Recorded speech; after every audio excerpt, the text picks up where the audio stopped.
Dia 54, Levítico capítulo 14, do versículo 1 ao 57. Depois falou o Senhor a Moisés, dizendo: Esta será a lei do leproso no dia da sua purificação. Será levado ao sacerdote, e o sacerdote sairá fora do arraial, e o sacerdote, examinando, eis que se a praga da lepra do leproso for sarada, então o sacerdote ordenará que por aquele que se houver de purificar, se tomem 2 aves vivas e limpas, e pau de cedro, e carmesim, e isopo. Mandará também o sacerdote que se degole uma ave num vaso de barro sobre águas vivas, e tomará a ave viva, e o pau de cedro, e os carmesim, e o isopo, e os molhará com a ave viva no sangue da ave que foi degolada sobre as águas vivas. E sobre aquele que há de purificar-se da lepra, espargirá 7 vezes. Então o declarará limpo e soltará a ave viva sobre a face do campo.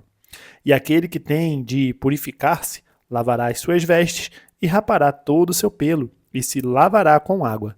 Assim será limpo, e depois entrará no arraial, porém ficará fora da sua tenda por 7 dias. E será que, ao 7º dia, rapará todo o seu pelo, e a cabeça, e a barba, e as sobrancelhas dos seus olhos. E rapará todo o outro pelo, e lavará as suas vestes, e lavará a sua carne com água, e será limpo. E ao 8º dia tomará 2 cordeiros sem mancha e uma cordeira sem mancha de 1 ano e 3 dízimas de flor de farinha para oferta de manjares, amassada com azeite e 1 log de azeite. E o sacerdote que faz a purificação apresentará o homem que houver de purificar-se com aquelas coisas perante o Senhor, à porta da tenda da congregação. E o sacerdote tomará um dos cordeiros e oferecerá por expiação da culpa e o log de azeite, e os moverá por oferta movida perante o Senhor. Então degolará o cordeiro no lugar em que se degola a oferta pela expiação do pecado, e o holocausto no lugar santo, porque assim a oferta pela expiação da culpa e a oferta pela expiação do pecado são para o sacerdote. Coisas santíssimas são. E o sacerdote tomará do sangue da oferta pela expiação da culpa, e o sacerdote o porá sobre a ponta da orelha direita daquele que tem de purificar-se, e sobre o dedo polegar da sua mão direita, e no dedo polegar do seu pé direito. Também o sacerdote tomará do log de azeite e o derramará na palma da sua própria mão esquerda. Então o sacerdote molhará o seu dedo direito no azeite que está na sua mão esquerda, e daquele azeite, com o seu dedo, espargirá 7 vezes perante o Senhor.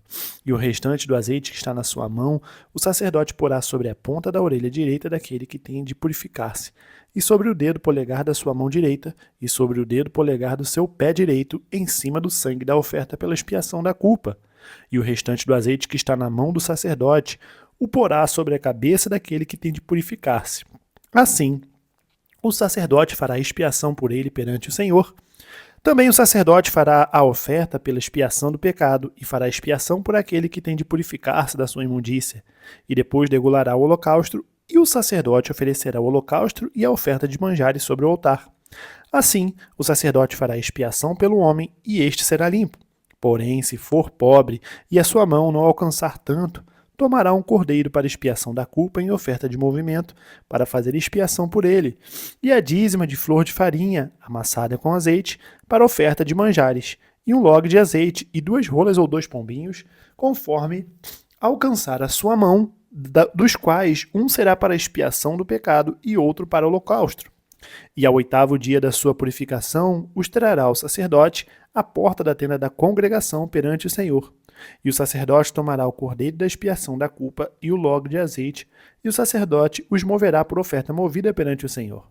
Então degolará o cordeiro da expiação da culpa, e o sacerdote tomará do sangue da oferta pela expiação da culpa, e o porá sobre a ponta da orelha direita daquele que tem de purificar-se, e sobre o dedo polegar da sua mão direita, e sobre o dedo polegar do seu pé direito. Também o sacerdote derramará do azeite na palma da sua própria mão esquerda. Depois o sacerdote, com o seu dedo direito, espargirá do azeite que está na sua mão esquerda 7 vezes perante o Senhor.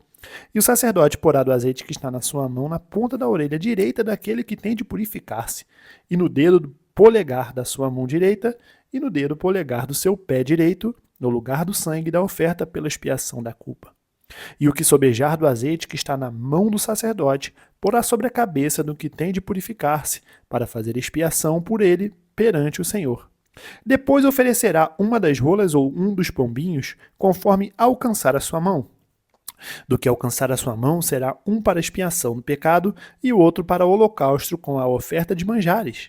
E assim o sacerdote fará expiação por aquele que tem de purificar-se perante o Senhor. Esta é a lei daquele em quem estiver a praga da lepra, cuja mão não pôde alcançar o preciso para a sua purificação. Falou mais o Senhor a Moisés e a Arão, dizendo: quando tiverdes entrado na terra de Canaã, que vos hei de dar por possessão, e eu enviar a praga da lepra a alguma casa da terra de vossa possessão, então virá aquele de quem for a casa e o fará saber ao sacerdote, dizendo: parece-me que há como que praga em minha casa. E o sacerdote ordenará que despejem a casa antes que venha o sacerdote para examinar a praga, para que tudo que está na casa não seja contaminado. E depois virá o sacerdote para examinar a casa.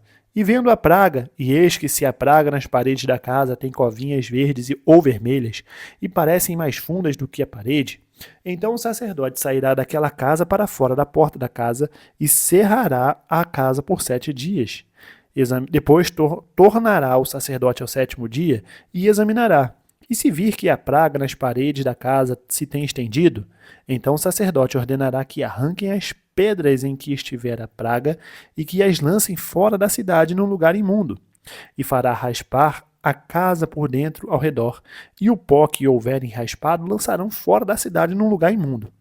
Depois tomarão outras pedras e as porão no lugar das primeiras pedras, e outro barro se tomará, e a casa se rebocará.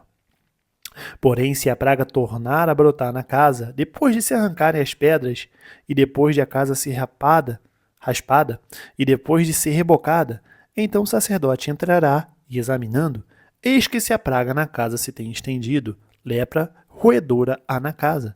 Imundo está. Portanto, se derribará a casa, as suas pedras e a sua madeira, como também todo o barro da casa. E se levará tudo para fora da cidade, a um lugar imundo. E o que entrar naquela casa em qualquer dia em que estiver fechada, será imundo até a tarde. Também o que se deitar a dormir em tal casa, lavará as suas vestes, e o que comer em tal casa, lavará as suas vestes.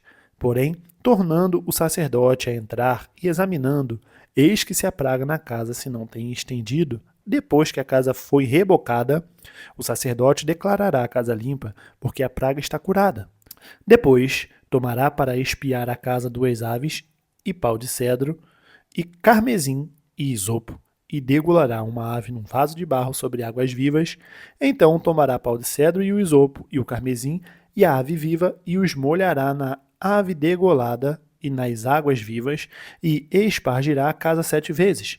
Assim expiará aquela casa com o sangue da avezinha, e com as águas vivas, e com a avezinha viva, e com o pau de cedro, e com o isopo, e com o carmesim. Então soltará a ave viva para fora da cidade, sobre a face do campo. Assim fará expiação pela casa, e será limpa. Esta é a lei de toda a praga da lepra e da tinha, e da lepra das vestes e das casas, e da inchação e do apostema e das empolas, para ensinar em que dia alguma coisa será imunda e em que dia será limpa. Esta é a lei da lepra. Marcos capítulo 6, versículo 30 ao 56. E os apóstolos ajuntaram-se a Jesus e contaram-lhe tudo, tanto o que tinham feito como o que tinham ensinado.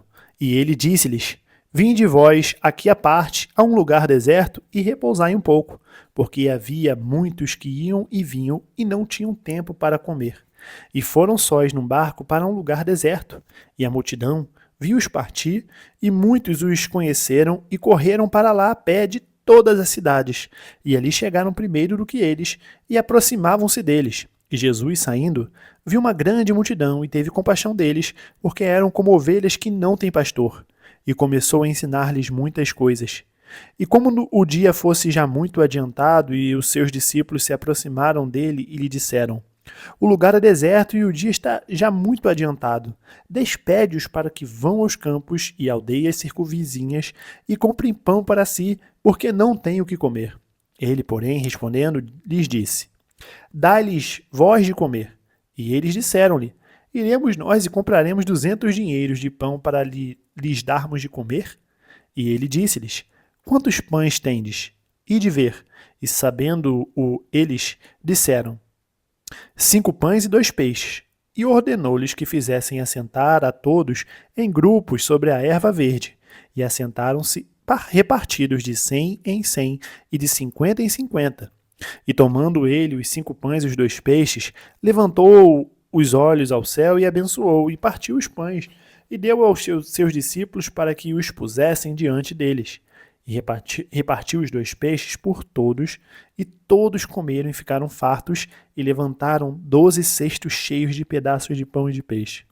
E os que comiam os pães eram quase 5.000 homens. E logo obrigou os seus discípulos a subir para o barco e passar adiante para o outro lado, a Betsaida, enquanto ele despedia a multidão. E tendo-os despedido, foi ao monte para orar. E sobrevindo a tarde, estava o barco no meio do mar, e ele sozinho em terra. E vendo que se fatigavam a remar, porque o vento lhes era contrário, perto da 4ª vigília da noite, aproximou-se deles andando sobre o mar e queria passar adiante deles. Mas quando eles o viram andar sobre o mar, pensaram que era um fantasma e deram grandes gritos, porque todos o viram e perturbaram-se. Mas logo falou com eles e disse-lhes: Tende bom ânimo, sou eu, não temais. E subiu para o barco para estar com eles, e o vento se aquietou. E entre si ficaram muito assombrados e maravilhados, pois não tinham compreendido o milagre dos pães. Antes o seu coração estava endurecido. E quando já estavam no outro lado, dirigiram-se à terra de Genezaré, e ali atracaram. E saindo eles do barco, logo o reconheceram, e percorrendo toda a terra em redor, começaram a trazer em leitos, onde quer que sabiam que ele estava, os que se achavam enfermos. E aonde quer que entrava, ou em cidade, ou em aldeias, ou no campo, apresentavam os enfermos nas praças e rogavam-lhe que os deixasse tocar ao menos na orla da sua veste, e todos os que lhe tocavam saravam. Salmos capítulo 40, do versículo 1 ao 10. Esperei com paciência no Senhor, e ele se inclinou para mim e ouviu o meu clamor. Tirou-me de um lago horrível, de um charco de lodo, pôs os meus pés sobre uma rocha, firmou os meus passos. E pôs um novo cântico na minha boca, um hino ao nosso Deus. Muitos o verão e temerão e confiarão no Senhor. Bem-aventurado o homem que põe no Senhor a sua confiança e que não respeita os soberbos, nem os que se desviam para a mentira. Muitas são, Senhor, meu Deus, as maravilhas que tens operado para conosco, e os teus pensamentos não se podem contar diante de ti. Eu quisera anunciá-los e manifestá-los, mas são mais do que se podem contar. Sacrifício e oferta não quiseste. Os meus ouvidos abriste. Holocausto e expiação pelo pecado não o reclamaste. Então disse: Eis que venho. No rolo do livro está escrito de mim: Deleito-me em fazer a tua vontade, ó Deus meu. Sim, a tua lei está dentro do meu coração. Preguei a justiça na grande congregação. Eis que não retive os meus lábios, Senhor. Tu o sabes. Não escondi a tua justiça dentro do meu coração. Apregoei a tua fidelidade e a tua salvação. Não escondi da grande congregação a tua benignidade e a tua verdade. Provérbios capítulo 10, do versículo 11 ao 12. A boca do justo é manancial de vida, mas a violência cobre a boca dos ímpios. O ódio excita contendas, mas o amor cobre todas as transgressões. Terminamos o dia 54, nós nos vemos amanhã no dia 55. Até mais.